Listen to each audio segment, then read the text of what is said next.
Now let me tell you a tale, my friends, about two Texan gentlemen. They was out digging a pool one day, dug up a flying saucer and were on their way. Now Donny and Pablo, where will these boys go? They're UFO farmers, farmers in the UFO. The entry code. The shining silver disc stopped rising once clear of the pit and hovered just a foot above the grade of the backyard. Donny and Pablo could feel it vibrating under their feet as dirt fell away from the disc like it was made of Teflon. It's actually shaped like a saucer, Donny marveled as his eyes scoured every inch of its faintly glowing surface. Fuck this, Holmes, said Pablo as he hopped off onto the lawn. He turned to look at Donny still on top of the craft, but backed slowly away. That's when he noticed something in the pit under the spaceship. The bottom was flooded with muddy water. Yes, Pablo? Donny acknowledged his friend, but was off in another world. He autonomically moved closer to the edge of the saucer. You aren't gonna need to fill your pool. What do you mean? Donny focused in on Pablo. It's already filling, stupid. You must have ruptured that pipe with this big fucking whatever thing. He spread his arms, then pointed to the edge of the excavation where water was pouring into the pit. Donny peered over the edge of the saucer and saw the water gushing into the hole at a high rate. Before long, it would be the muddy disaster Pablo had prophesied. Shit! Donny jumped off the hovering disc and began a mad dash toward the pump house. He stopped abruptly, wheeling back to shout at Pablo. Watch that! He pointed at the massive disc hovering over his future aquatic paradise. What do you mean? Don't let it get away! Donny resumed his sprint to the pump house. Pablo threw his arms up. You want me to put it in a fucking headlock or something? He muttered. Que carajo, what am I supposed to do with this? He glanced around and contemplated a tangle of extension cords. Tie it up? He shook his head. Left by himself with the otherworldly marvel, Pablo stared, disbelieving at the craft. It was faintly glowing, barely floating, slightly vibrating, and entirely terrifying. Was there someone or something inside there? Every instinct was screaming at Pablo to run for his life, but he stood, transfixed, hoping Donny hurried back. The ship didn't budge, and Donny was soon back, panting. The flow of water into the pit had slowed to a trickle. All right, Donny said, bathed in harsh light and stark shadows from the halogen work lights. how do we get in? He rubbed his hands together. We gotta call someone, man. Pablo replied. Report this. Are you crazy? We can't just call and report an alien spaceship on my farm. First, they'll take the ship. Then they'll probably lock us up, quarantine the whole farm. There'll be feds swarming all over. No, that's not an option. Hasta la madre. This is too big, man. Too much.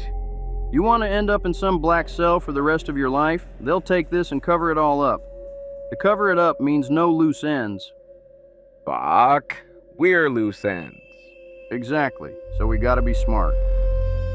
Let's just bury it again. Pablo said. Get that machine going. Forget all about it. Look at it. Donny spread his arms expansively. It's levitating. There's no way we'll get it back in the ground. Besides, the world needs to know, and that's what'll save us. We gotta make it public, on our terms. Then we'll be protected. I don't know, man. Once the press, once the world sees this, and us, they can't just make us disappear and there'd be no reason to. Once it's already out in the open, no secrets to protect, you see. Pendejo, you're making too much sense. Now what? Pablo surrendered to the situation. We gotta find a way inside. Donny was so energized, no one could have guessed he'd been out digging under the Texas sun for 14 hours. They slowly walked around the huge floating silver disc. It was smooth all over, about 40 feet in diameter. The top sloped down from the center, while the bottom was fairly flat, with only a slight convex. Top and bottom met at a beveled edge. There were no obvious doors, portholes, seams, or protrusions. There were no screws or rivets, just smooth, unblemished silvery metal. Maybe try a can opener. Pablo said with a shrug. There's no way in. Besides, what if something's already in there? Donny's face lit up. An alien? Yeah, maybe. But I really doubt it. It's probably been here for a long, long time. You see, the aliens are known to leave their tech around for people to find. The government has a bunch of these at Area 51. They didn't all crash like people think. They're donations. To us. And you didn't think Elon would bury Cybertrucks? If aliens do this, I bet Elon does too. Anyway, you know all of this. How? Let me guess. You read it on the internet. Donny looked offended. Well, yeah. How does anyone know anything these days? Pablo couldn't think of a response to that. That's it. Donny suddenly exclaimed. I saw it on the internet. The alien codes. What codes? Some super advanced alien technology uses vibrations to shape things, to move things. Humans used to know the secret too, but it's been lost to the ages. Well, unless DARPA is using it, probably. But it's just like a very special combination of sound waves. How do you think they built the pyramids? With whips? No, man, slaves didn't build the pyramids. Technology did. Ancient people knew way more than we give them credit for. They weren't cavemen doing ooga booga. They were sophisticated societies thousands of years before recorded history. If it wasn't recorded, how do you know? Donny shook his head. That's not the point. I think maybe if we find the right sound, it'll make a door. When did you get your degree in audio engineering? Don't need one. My UFO message board is a whole thread about this, and I know just where to start. Donny said, fishing his phone from his overalls pocket. What does it say? All right, now I know what you're going to say, but give it a chance. See, they figured out Bjork has been hiding alien codes in her music. No, that actually does make sense. It's the only thing to explain why it sounds like that.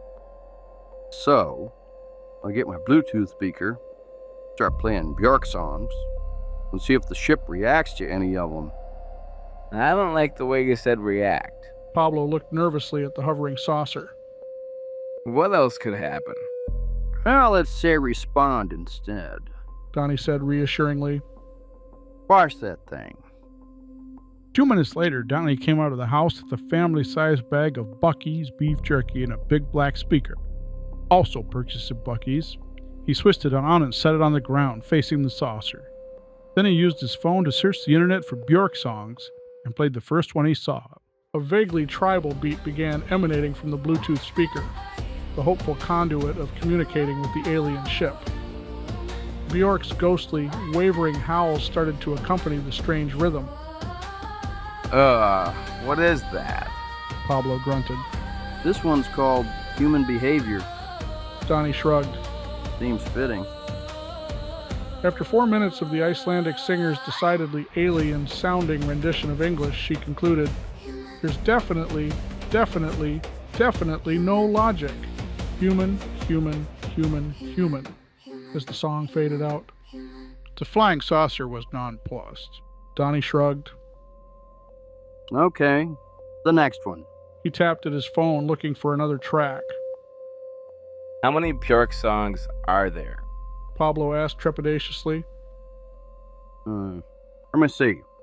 Donny tapped and swiped his screen. Jeez. She started singing when she was 11.